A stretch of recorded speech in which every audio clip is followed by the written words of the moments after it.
जिस engine technology को लेकर भारत को 70 सालों से रखा गया दूर, भारत के हाथ लग चुकी वो तकनीक। सिर्फ कावेरी इंजन छोड़ो, अब Bharat fighter jet engine, drone और टैंक इंजनों को लेकर भी कर रहा नामुमकिन काम। पहली बार भारत के त्रिशक्ति इंजन प्रोजेक्ट पर हुआ धमाकेदार खुलासा। चीन से लेकर अमेरिका तक की फट गई नसें। इंजन टेक्नोलॉजी में अमेरिका, फ्रांस, रूस की बादशाहत खत्म। इंजन बनाने वालों के एलीट क्लब में भारत की धमाकेदार एंट्री। अर्जुन टैंक में लगेगी 1500 हॉर्स पावर की आग। कावेरी 2 भी तैयार, तो इधर आईएनएस विक्रांत को मिलेगी स्वदेशी धड़कन। भारत की नई इंजन पावर से चीन की सीमा पर मचेगा हड़कंप। भारत की त्रिशक्ति से कांपेगा दुश्मन।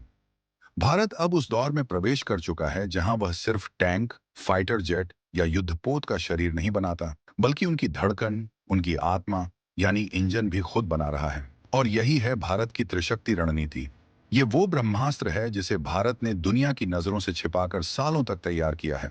जमीन पर दुश्मन के टैंकों के पर खच्चे उड़ाने वाले विध्वंसक इंजन, समंदर की छाती चीरकर मिसाइल लॉन्च करने वाले युद्धपोतों को चलाने वाले ताकतवर मरीन इंजन, और आसमान में ध्वनि की गति को चीरते हुए फाइटर जेट्स को ले जाने वाले सुपरसोनिक टर्बोफैन इंजन।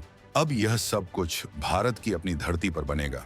यह सिर्फ एक तकनीकी विकास नहीं, यह एक ऐसा कूटनीतिक बम है जिसने रूस, फ्रांस और अमेरिका जैसे उन देशों की नींद उड़ा दी है जो दशकों से इंजन टेक्नोलॉजी पर राज करते आए हैं। यही वो देश थे जो इंजन की सप्लाई रोककर या उसकी कीमतों को बढ़ाकर भारत पर दबाव बनाते थे।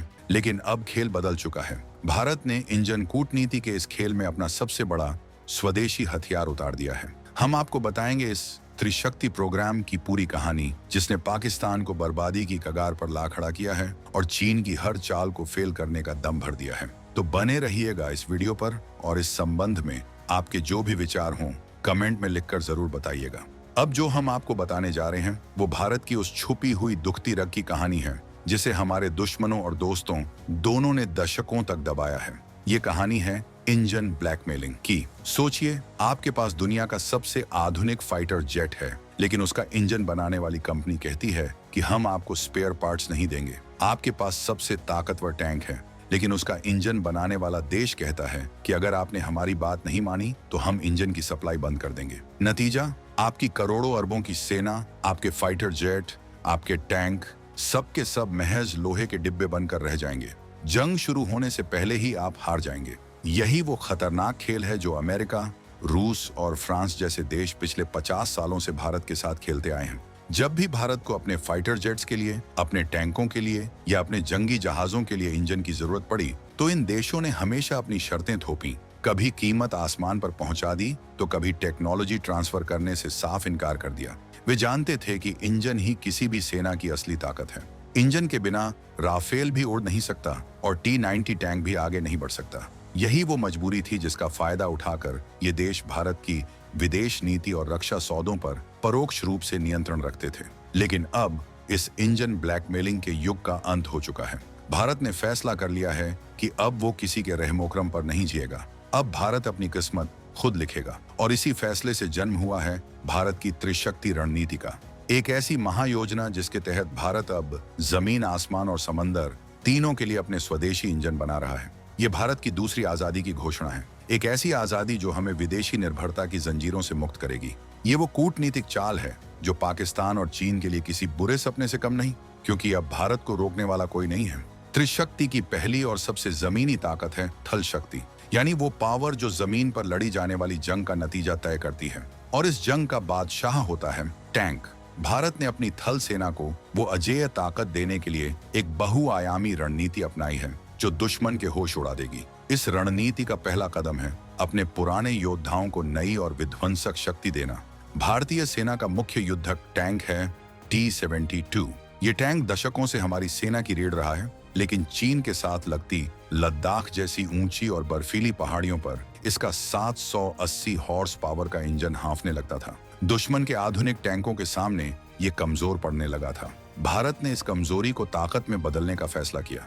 इसी साल फरवरी 2025 में भारत ने रूस के साथ $248 मिलियन का एक ऐतिहासिक समझौता किया। इस समझौते के तहत अब भारत के T-72 टैंकों में 780 हॉर्स पावर के पुराने इंजन की जगह 1000 हॉर्स पावर के नए शक्तिशाली इंजन लगाए जाएंगे। ये 220 हॉर्स पावर का उछाल कोई मामूली बात नहीं है। ये वो ताकत है जो लद्दाख की -40 डिग्री की ठंड और 15,000 फीट की ऊंचाई पर भी टैंक को एक भूखे शेर की तरह दौड़ाएगी। ये वो पावर है जो चीन के हल्के टैंकों को खिलौनों की तरह रौंद सकती है। ये एक ऐसा अपग्रेड है जो हमारे पुराने T-72 टैंकों को एक झटके में 21वीं सदी का विनाशक बना देगा। लेकिन ये तो सिर्फ शुरुआत है। असली खेल तो अब शुरू हुआ है। भारत अब सिर्फ इंजन खरीदने वाला नहीं, बल्कि इंजन बनाने वाला देश बन रहा है। और इसी कड़ी में जन्म हो रहा है भारत के अपने दैत्य का, डेट्रान 1500 HP इंजन। ये कोई आम इंजन नहीं है, ये भारत के भविष्य के टैंकों की धड़कन है। भारत का गौरव अर्जुन टैंक, MK1 और MK2, जो अपनी ताकत और सुरक्षा के लिए जाना जाता है, उसे अब ये 1500 हॉर्स पावर का देसी इंजन चलाएगा। मशहूर कार निर्माता कंपनी रोल्स रॉयस भी भारत के इस सपने में भागीदार बन रही है। ये इंजन अभी प्रोटोटाइप टेस्टिंग से गुजर रहा है। ये सिर्फ अर्जुन टैंकों को ही पावर नहीं देगा, बल्कि भारत के भविष्य के लड़ाकू वाहनों यानी future ready combat vehicle FRCV की भी जान बनेगा। मतलब भारत आज से ही 2040 और 2050 की जंग की तैयारी कर रहा है। वो एक ऐसा इकोसिस्टम बना रहा है जहां टैंक का डिजाइन, उसका कवच और उसका इंजन सब कुछ भारतीय होगा।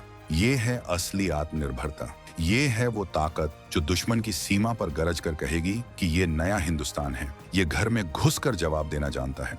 अगर जमीन पर भारत अपने टैंकों को फौलादी दिल दे रहा है, तो आसमान में एक ऐसी क्रांति हो रही है जो भारत को एयर पावर का असली शहंशाह बना देगी। ये त्रिशक्ति की दूसरी और सबसे महत्वपूर्ण शक्ति है, नभ शक्ति।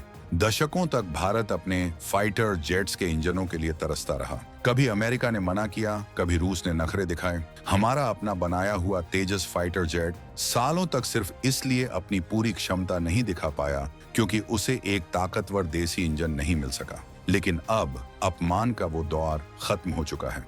भारत अब आसमान का सीना चीरने के लिए अपने स्वदेशी पंख बना रहा है। इस महाअभियान की कमान संभाली है भारत की सरकारी company Hindustan aeronautics limited HIL ने। HIL एक साथ कई मोर्चों पर काम कर रही है। वो PT-AE7 टर्बोजेट इंजन बना रही है जो लक्ष्य जैसे ड्रोन्स को ताकत देगा। वो HRD FI-25 टर्बोफैन इंजन बना रही है जो हमारे ट्रेनर एयरक्राफ्ट्स और भविष्य के UVS को उड़ाएगा। और वो HTSE 1200 टर्बोशैफ्ट इंजन भी बना रही है जो हमारे हेलीकॉप्टरों की जान होगा। ये एक पूरा इकोसिस्टम है जो भारत को एयर पावर में आत्मनिर्भर बनाने की नींव रख रहा है। लेकिन कहानी में असली रोमांच तब आता है जब विदेशी कंपनियां भारत से टेक्नोलॉजी खरीदने नहीं, बल्कि भारत के साथ मिलकर टेक्नोलॉजी बनाने आती हैं। भारत ने फाइटर जेट इंजन के लिए फ्रांस की विश्व प्रसिद्ध कंपनी साफरान पर भरोसा जताया है। लेकिन इस बार रिश्ता बराबरी का है। अब साफरान HAL मिलकर शक्ति 1H एक टर्बोशैफ्ट इंजन बनाएंगे। ये शक्तिशाली इंजन भारत के ऑर्गुलो ALH ध्रुव और लाइट कॉम्बैट हेलीकॉप्टर LCH प्रचंड में लगाए जाएंगे। ये साझेदारी बताती है कि भारत अब सिर्फ इंजन खरीदने वाला ग्राहक नहीं, बल्कि इंजन डिजाइन और निर्माण करने वाला पार्टनर बन चुका है। और अब बात उस ब्रह्मास्त्र की जो भारत की सारी उम्मीदों का केंद्र है, जो हमारे दशकों के अपमान का बदला लेने वाला है, कावेरी 2.0। कावेरी इंजन का पहला संस्करण नाकाम रहा था। वो उतनी शक्ति पैदा नहीं कर पाया जिसकी तेजस को जरूरत थी। दुनिया ने हम पर तंज कसे, लेकिन भारत ने हार नहीं मानी। DRDO की इंजन शाखा GTRE gas turbine research establishment ने उस असफलता की राख से एक फीनिक्स को जन्म दिया है। ये है कावेरी 2.0। ये 90 किलो न्यूटन से ज्यादा का थ्रस्ट पैदा करने की क्षमता रखेगा। इसे सरल भाषा में समझें तो ये अमेरिका के उस F404 इंजन 84 किलो न्यूटन से भी ज्यादा ताकतवर होगा जिसे हम अभी तेजस में इस्तेमाल कर रहे हैं। और ये अमेरिका के सबसे advance F414 engine 98 kilo Newton को सीधी टक्कर देगा। GTRI का लक्ष्य कावेरी 2.0 को इतना उन्नत बनाना है कि ये भारत के 5वीं पीढ़ी के fighter jet MK advanced medium combat aircraft को पूरी तरह से स्वदेशी इंजन से उड़ा सके। जिस दिन ऐसा होगा वो दिन भारत के इतिहास का सुनहरा दिन होगा। उस दिन भारत सही मायनों में फाइटर जेट बनाने वाला एक सुपर पावर बन जाएगा।